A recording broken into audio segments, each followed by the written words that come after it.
Hello दोस्तों, मैं लाल बाबू और देख रहे हैं आप मेरा यूट्यूब चैनल लाल बाबू स्टोरी। मोटिवेशनल स्टोरी यानी ऐसी कहानी जिसे पढ़कर हमारे अंदर जागरूकता आ जाती है, हमारा मन प्रफुल्लित हो जाता है या मुश्किलों के सामने लड़ने की ताकत आती है। हर किसी के जीवन में मुश्किलें आती हैं, परंतु हमें कभी भी हार नहीं माननी चाहिए। इसी प्रकार इस वीडियो में हम छात्रों के लिए प्रेरक कहानी लेकर आए हैं, जिसे पढ़कर और देखकर आपके अंदर एक अलग प्रकार की जागरूकता आ जाएगी। तो आइए सुनते हैं। पहली कहानी है शार्क और चारा मछलियाँ। अपने शोध के दौरान एक समुद्री जीव विज्ञानी ने पानी से भरे एक बड़े टैंक में शार्क को डाला। कुछ देर बाद उसने उसमें कुछ चारा मछलियाँ डाल दी। चारा मछलियों को देखते ही शार्क तुरंत तैरकर उनकी ओर गई और उन पर हमला कर उन्हें खा लिया। समुद्री जीव विज्ञानी ने कुछ और चारा मछलियाँ बेट फिशेज टैंक में डाली और वे भी तुरंत शार्क का आहार बन गई। अब समुद्री जीव विज्ञानी ने एक कांच का मजबूत पारदर्शी टुकड़ा उस टैंक के बीचों बीच डाल दिया। अब टैंक दो भागों में बंट चुका था। एक भाग में शार्क थी, दूसरे भाग में उसने कुछ चारा मछली डाल दी। विभाजक पारदर्शी कांच से शार्क चारा मछलियों को देख सकती थी। चारा मछलियों को देख शार्क फिर से उन पर हमला करने के लिए उस ओर तैरी, लेकिन कांच के विभाजक टुकड़े से टकरा कर रह गई। उसने फिर से कोशिश की, लेकिन कांच के टुकड़े के कारण वह चारा मछलियों तक नहीं पहुंच सकी। शार्क ने दर्जनों बार पूरी आक्रामकता के साथ चारा मछलियों पर हमला करने की कोशिश की, लेकिन बीच में कांच का टुकड़ा आ जाने के कारण वह असफल रही। कई दिनों तक शार्क उन कांच के विभाजक के पार जाने का प्रयास करती रही, लेकिन सफल न हो सकी। अंततः थक हार कर उसने एक दिन हमला करना छोड़ दिया और टैंक के अपने भाग में रहने लगी। कुछ दिनों बाद समुद्री जीव विज्ञानी ने टैंक से वह कांच का विभाजक हटा दिया, लेकिन शार्क ने कभी उन चारा मछलियों पर हमला नहीं किया, क्योंकि एक काल्पनिक विभाजक उसके दिमाग में बस चुका था और उसने सोच लिया था कि वह उसे पार नहीं कर सकती। इस कहानी से यह सीख मिलती है कि जीवन में असफलता का सामना करते करते कई बार हम अंदर से टूट जाते हैं और हार मान लेते हैं। हम सोच लेते हैं कि अब चाहे कितनी भी कोशिश कर ले, सफलता हासिल करना नामुमकिन है, और उसके बाद हम कभी कोशिश ही नहीं करते, जबकि सफलता प्राप्ति के लिए अनवरत प्रयास आवश्यक है। परिस्थितियां बदलती रहती हैं, इसलिए अतीत की असफलता को दिमाग पर हावी न होने दें और पूरी लगन से फिर मेहनत करें। सफलता आपके कदम चूमेगी।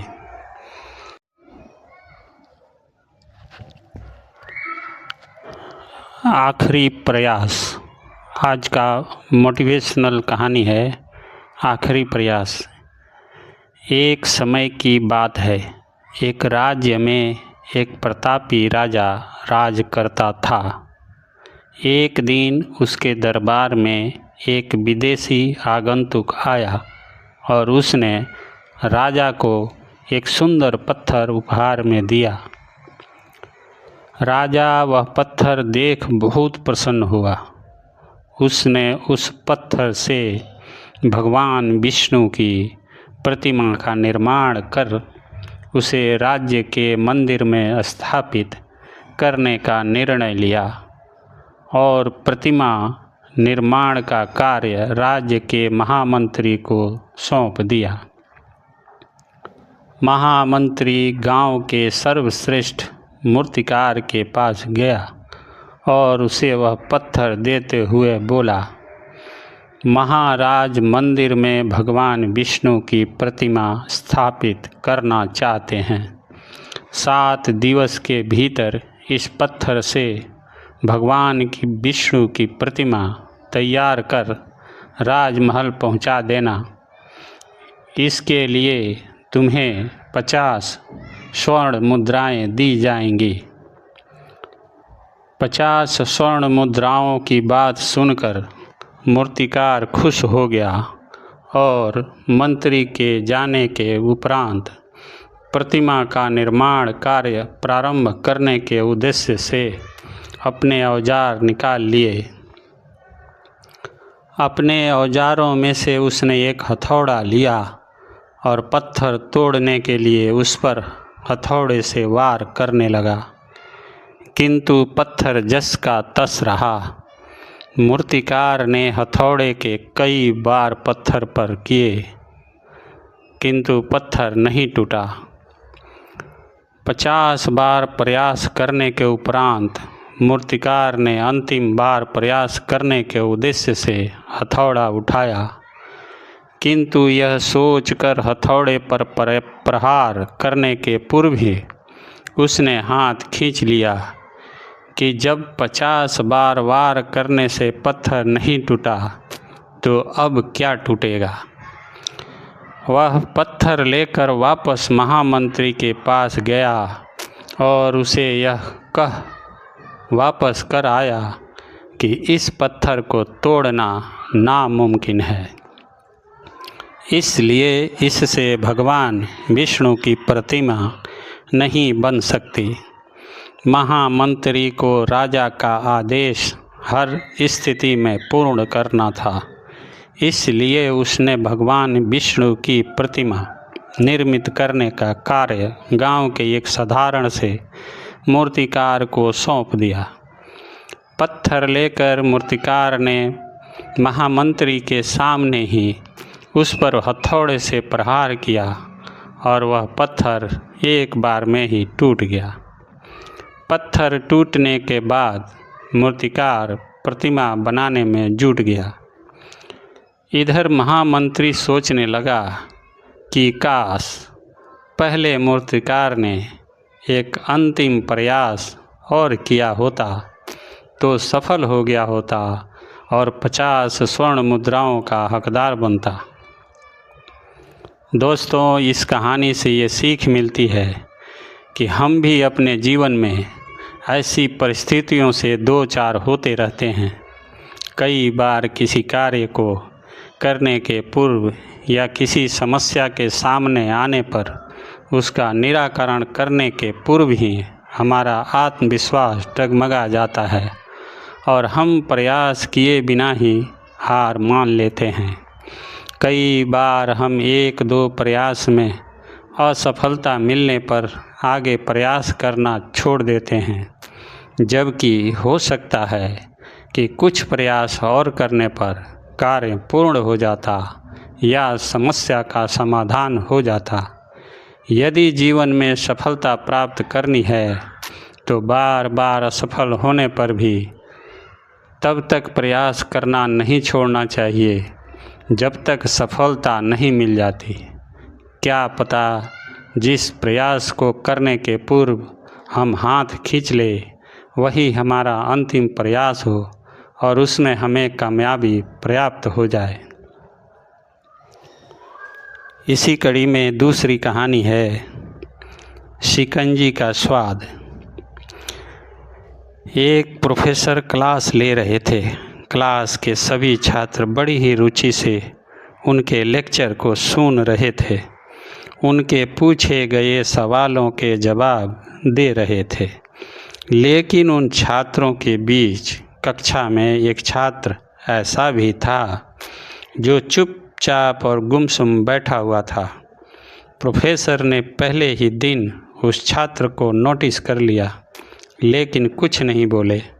लेकिन जब 4-5 दिन तक ऐसा ही चला तो उन्होंने उस छात्र को क्लास के बाद अपने केबिन में बुलवाया और पूछा, तुम हर समय उदास रहते हो, क्लास में अकेले और चुपचाप बैठे रहते हो, लेक्चर पर भी ध्यान नहीं देते, क्या बात है, कुछ परेशानी है क्या? सर, वो छात्र कुछ हिचकिचाते हुए बोला, मेरे अतीत में कुछ ऐसा हुआ है जिसकी वजह से मैं परेशान रहता हूँ, समझ नहीं आता क्या करूँ। प्रोफेसर भले व्यक्ति थे। उन्होंने उस छात्र को शाम को अपने घर पर बुलवाया। शाम को जब छात्र प्रोफेसर के घर पहुंचा तो प्रोफेसर ने उसे अंदर बुलाकर बैठाया, फिर स्वयं किचन में चले गए और शिकंजी बनाने लगे। उन्होंने जानबूझकर शिकंजी में ज़्यादा नमक डाल दिया। फिर किचन से बाहर आकर शिकंजी का गिलास छात्र को देकर कहा, ये लो शिकंजी पियो। छात्र ने गिलास हाथ में लेकर जैसे ही एक घूंट लिया, अधिक नमक के स्वाद के कारण उसका मुंह अजीब सा बन गया। यह देख प्रोफेसर ने पूछा, क्या हुआ, शिकंजी पसंद नहीं आई? नहीं सर, ऐसी बात नहीं है, बस शिकंजी में नमक थोड़ा ज़्यादा है। छात्र बोला, अरे अब तो ये बेकार हो गया, लाओ गिलास मुझे दो, मैं इसे फेंक देता हूँ। प्रोफेसर ने छात्र से गिलास लेने के लिए अपना हाथ बढ़ाया, लेकिन छात्र ने मना करते हुए कहा, नहीं सर, बस नमक ही तो ज़्यादा है, थोड़ी चीनी और मिलाएंगे तो स्वाद ठीक हो जाएगा। यह बात सुन प्रोफेसर गंभीर हो गए और बोले, सही कहा तुमने, अब इसे समझ भी जाओ। ये शिकंजी तुम्हारी जिंदगी है, इसमें घुला आधी नमक तुम्हारे अतीत के बुरे अनुभव हैं। जैसे नमक को शिकंजी से बाहर नहीं निकाल सकते, वैसे ही उन बुरे अनुभवों को भी जीवन से अलग नहीं कर सकते। वे बुरे अनुभव भी जीवन का हिस्सा ही है, लेकिन जिस तरह हम चीनी घोलकर शिकंजी का स्वाद बदल सकते हैं, वैसे ही बुरे अनुभवों को भूलने के लिए जीवन में मिठास तो घोलनी पड़ेगी ना। इसलिए मैं चाहता हूँ कि तुम अब अपने जीवन में मिठास घोलो। प्रोफेसर की बात छात्र समझ गया और उसने निश्चय किया कि अब वह बीती बातों से परेशान नहीं होगा। दोस्तों, इस कहानी से ये शिक्षा मिलती है कि जीवन में अक्सर हम अतीत की बुरी यादों और अनुभवों को याद कर दुखी होते रहते हैं। इस तरह हम अपने वर्तमान पर ध्यान नहीं दे पाते और कहीं न कहीं अपना भविष्य बिगाड़ लेते हैं। जो हो चुका उसे सुधारा नहीं जा सकता, लेकिन कम से कम उसे भुलाया तो जा सकता है और उन्हें भुलाने के लिए नई मीठी यादें हमें आज बनानी होंगी। जीवन में मीठे और खुशनुमा लम्हों को लाइए, तभी तो जीवन में मिठास आएगी। दोस्तों, कहानी कैसी लगी कमेंट बॉक्स में बताइए। वीडियो अच्छी लगी तो दोस्तों और रिश्तेदारों में शेयर कीजिए। इस चैनल को सब्सक्राइब कीजिए, लाइक कीजिए। आपका बहुत बहुत धन्यवाद।